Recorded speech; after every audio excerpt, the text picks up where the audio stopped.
Keeping Up with Jones, the Lonnie Jones podcast adventure, is brought to you by TKM Incorporated. This company, located in Moss, Tennessee, specializes in erosion control, hydroseeding, hydromulch, silt fence. They do minor excavation work, and they also provide traffic control and construction signs. Their mission is keeping people safe. Their passion is wishing that all men could be saved. TKM stands for The King's Men. If you'd like to contact The King's Men, you can contact them at 931-243-3958, 931-243-3958, or you may email them at tkminc2001@twlakes.net. That is tkminc2001@twlakes.net. The King's Men, in partnership with Keeping Up with Jones, the Lonnie Jones podcast adventure.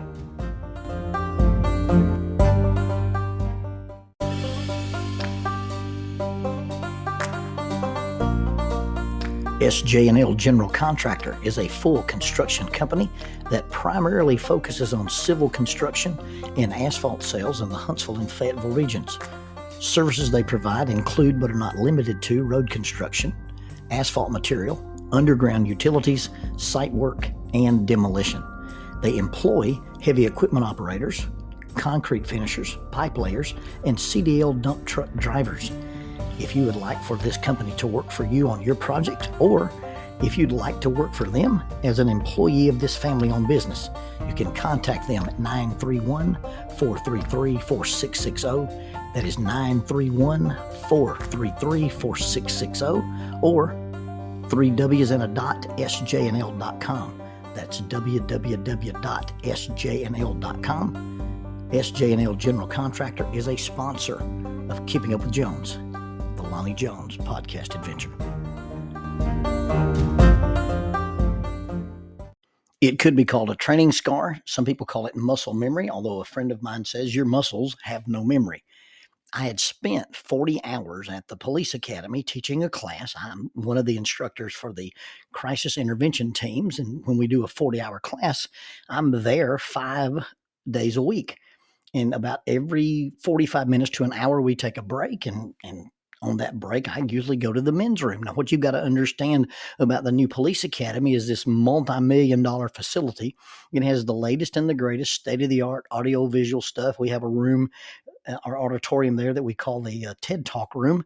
We have big screen TVs and glass whiteboards. And the thing about the new facility is that there's automatic lights, and the lights are motion sensitive.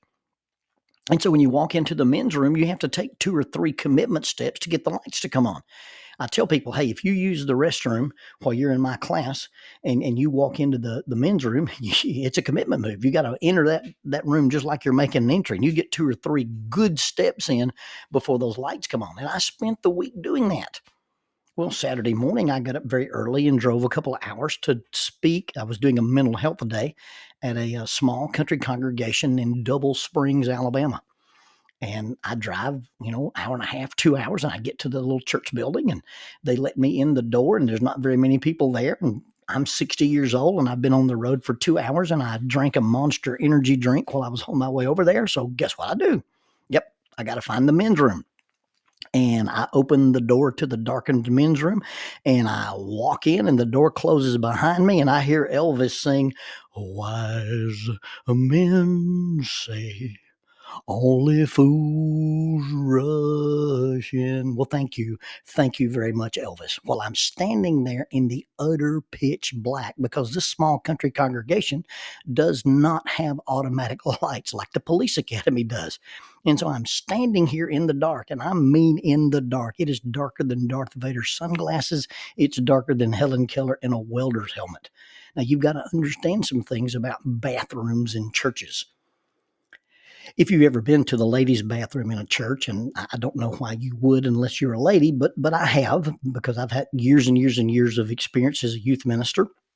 I even spoke at an all-girls youth rally one time, and I got invited to come and talk to the girls from a Christian male's perspective on dating. Now, this is the Lonnie Jones who had a daughter and had been married for several years. This is not the Lonnie Jones in high school who was helping Camille Baxter with her math homework.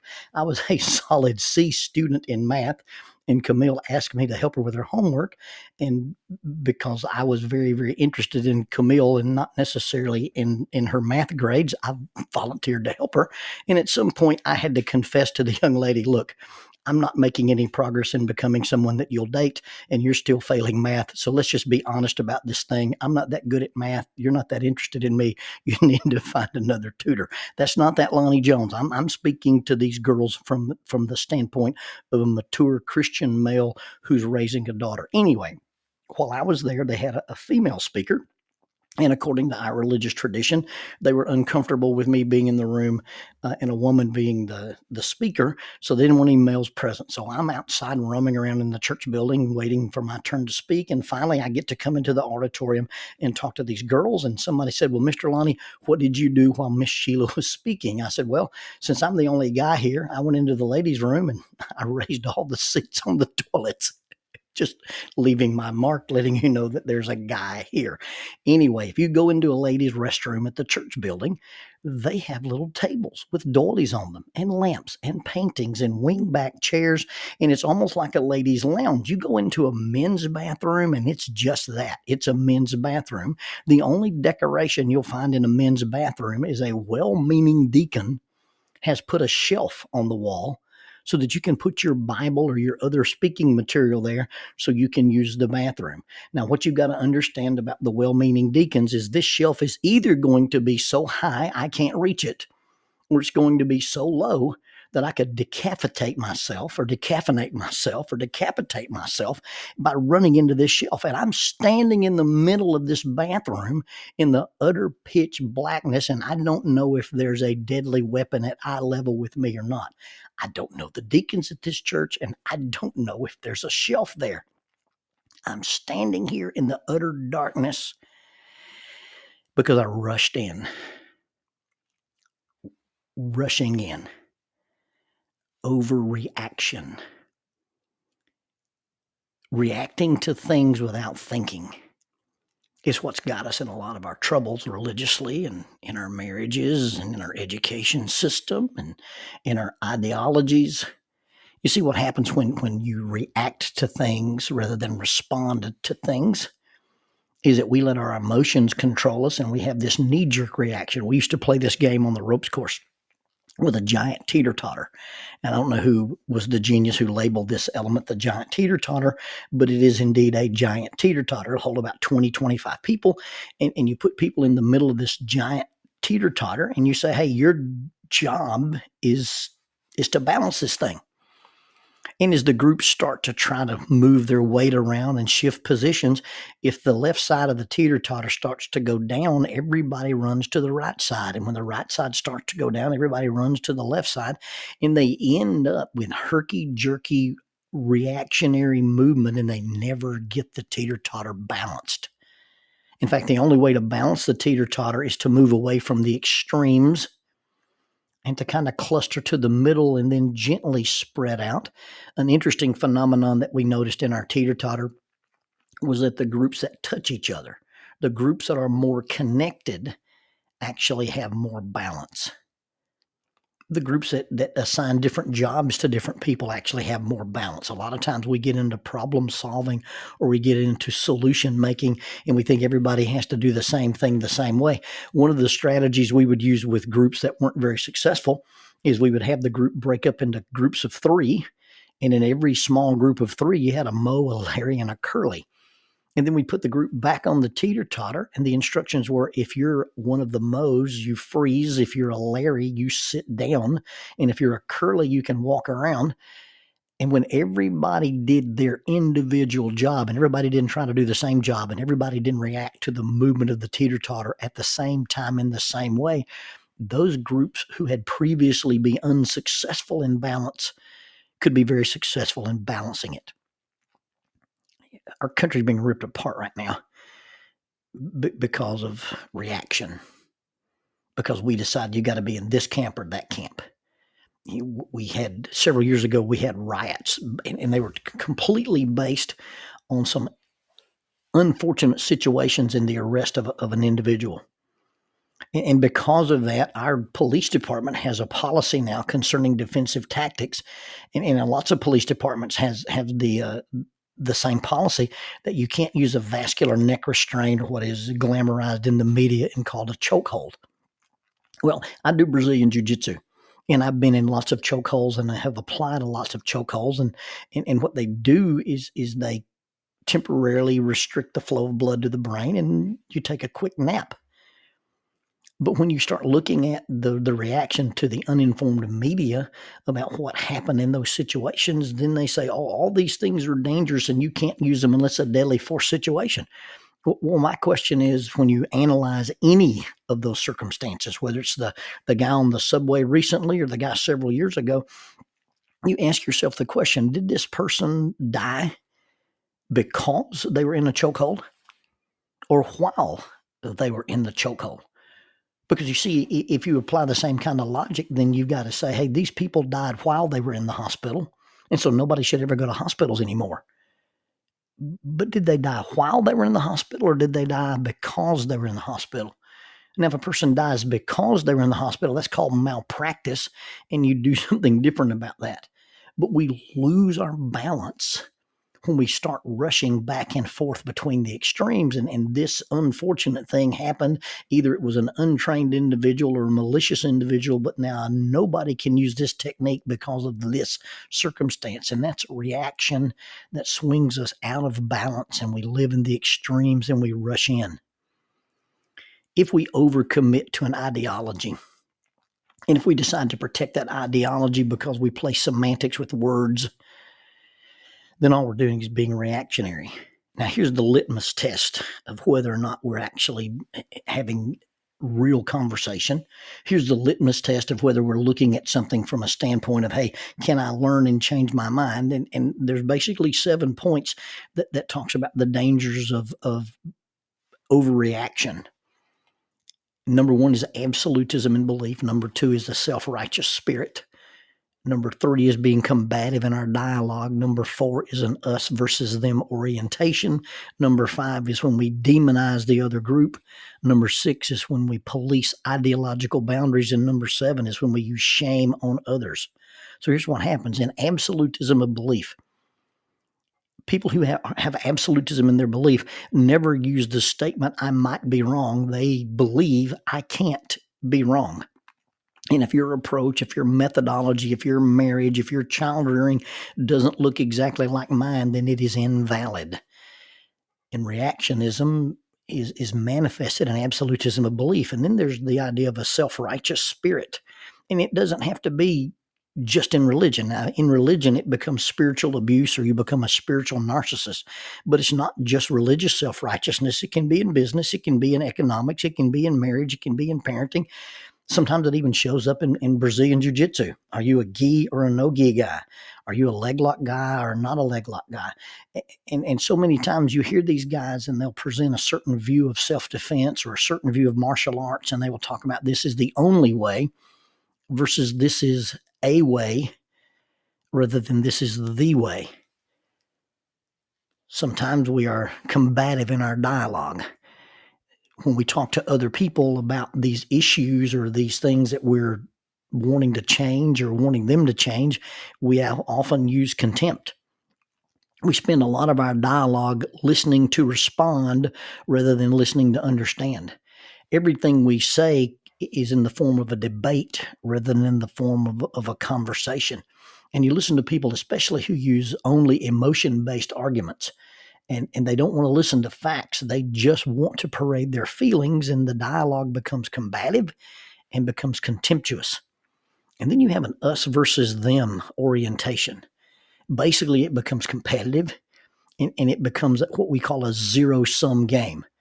I'm right, you're wrong. I win, you lose. I'm the best, you're the worst. When that's our mindset, when that's how we present ourselves, then what happens is we're actually being selfish. And anytime I enter into anything and I manifest selfishness, either overtly or covertly, if I broadcast on a subliminal level that I'm being selfish, selfishness is the marker for mistrust. You see, selfishness and trust are a function of each other. And the more selfish I behave, the less you trust me. And the more you trust me, the more selfless I behave. And so this us versus them in orientation causes us to adopt this selfish platform. I'm right, you're wrong. I win, you lose. I'm going to get all the marbles and you get none. And then when trust goes out the window, you can't have an open and honest dialogue because nobody trusts each other. Now, once it becomes a me versus you and us versus them, then I tend to demonize the other group. We use labels like homophobe or heterophobe. A gun toter, a civilian gun handler becomes a zealot or a violence monger or an urban terrorist or a domestic terrorist. People who don't believe in violence and people who won't use violence and people who are conformists become sheeple. And the thing about demonizing the other group, if I can call you a name, if I can give you a label, whether it's in marriage or in conflict, if I can remove your humanity, then I am much more likely to be able to possess the ability to kill you. That's according to Colonel Dave Grossman in his book On Combat. When I remove your humanity, when I can demonize you, when I can give you a label or a name, then it's less likely that I'll treat you like a human and I'll treat you like an object. And then we can place ideological boundaries on people and we police them. We aren't allowed to think differently. We aren't allowed to entertain possible alternatives. You can't ask questions to get operational definitions. You know, the hot topic right now in our country is about the confusion of gender identity. Well, there seems to be an obvious definition that we have to talk about. You want to talk about maleness or femaleness. I'm not talking about masculinity versus femininity. I'm talking about this is the general, are you male, are you female? Are we allowed to talk about chromosomes? Or are we just going to throw out 118 years of science? Now, it could be that people who are struggling with a gender identity are using it as a coping mechanism. It could be that the gender identity epidemic is just the latest in a series of psychological epidemics that has happened.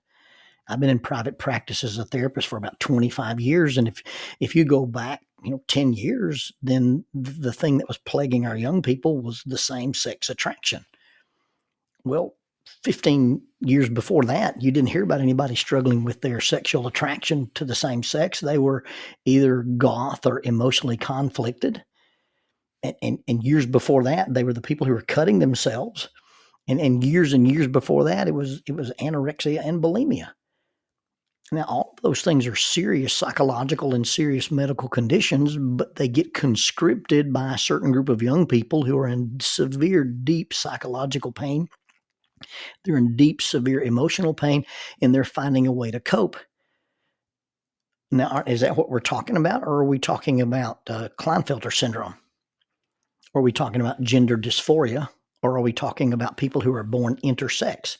Now, instead of being able to ask those questions about coping mechanisms or medical conditions, people who police the ideological boundaries just simply say, hey, you can't talk about those things. It all fits in this basket or doesn't fit in a basket at all. And then you can't have an open and honest conversation and you don't have any balance. And then the last thing that you got to be careful of is using shame as a means to control others. Shame is a fear of loss of connection, according to Brene Brown. And if you don't agree with me, then you'll be disconnected. I'll ban you. I'll silence you. I'll boycott you. You won't be included. You'll be silenced. And so we use this idea that if you don't agree with me, then not only will I treat you as if you're wrong, I'll treat you as if you're bad. And then when we use shame as a means of controlling others, we're out of balance and we make the other person out of balance. Reactionism, jumping to conclusions, being unwilling to learn, being unwilling to consider another perspective is the fundamental reaction of those people who are seeking to be right, but they are reacting because they are afraid and insecure that they're going to be wrong. You see, being unwilling to learn is not that, hey, I want to find out what's right.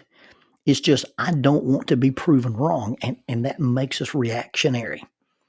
If you look before you leap, if you think before you speak, if you ask before you assume, then you don't rush in.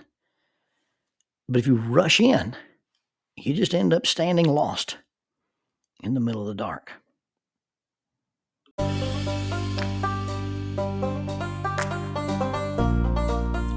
Using the tool of shortwave radio, World Christian Broadcasting literally covers the world every day with the gospel.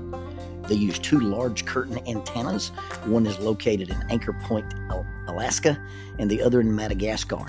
They send out messages that are recorded at their international home in Franklin, Tennessee. They make available 40 hours of broadcast every day. The broadcasts are made in English, Chinese, Russian, Spanish, Portuguese, Korean, English for Africa, and Arabic. They would love for your group to visit them. You can bring your ladies group, your youth group, or your men's group. Just give them a call at 615-371-8707, 615-371-8707, or you can go to 3Ws and a dot, worldchristian.org, find the Donate Here button, and make a financial contribution to support this work that literally covers the world every day with the gospel. World Christian Broadcasting, in cooperation with Keeping Up with Jones, the Lonnie Jones podcast adventure.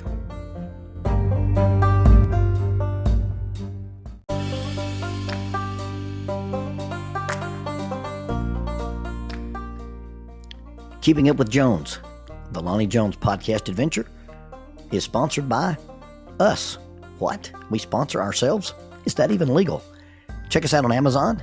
You can have access to the titles of Pedagogue, the youth ministry book by Lonnie Jones; Cognitive Spiritual Development, a Christ-centered approach to spiritual self-esteem; Grappling with Life, Controlling Your Inside Space, a small essay using the principles of Brazilian Jiu-Jitsu to talk about psychological and emotional self-defense; If I Were a Mouse, a children's book written and illustrated by Lonnie Jones; and then The Selfish Reel, a very short story about a decision.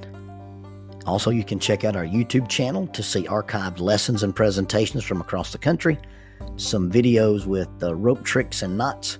Don't forget to visit the Facebook page 550 Guys to learn about the little rope men that we make and that we invented and that we make. And then be sure to click like, subscribe, and share. This is Keeping Up with Jones, the Lonnie Jones podcast adventure.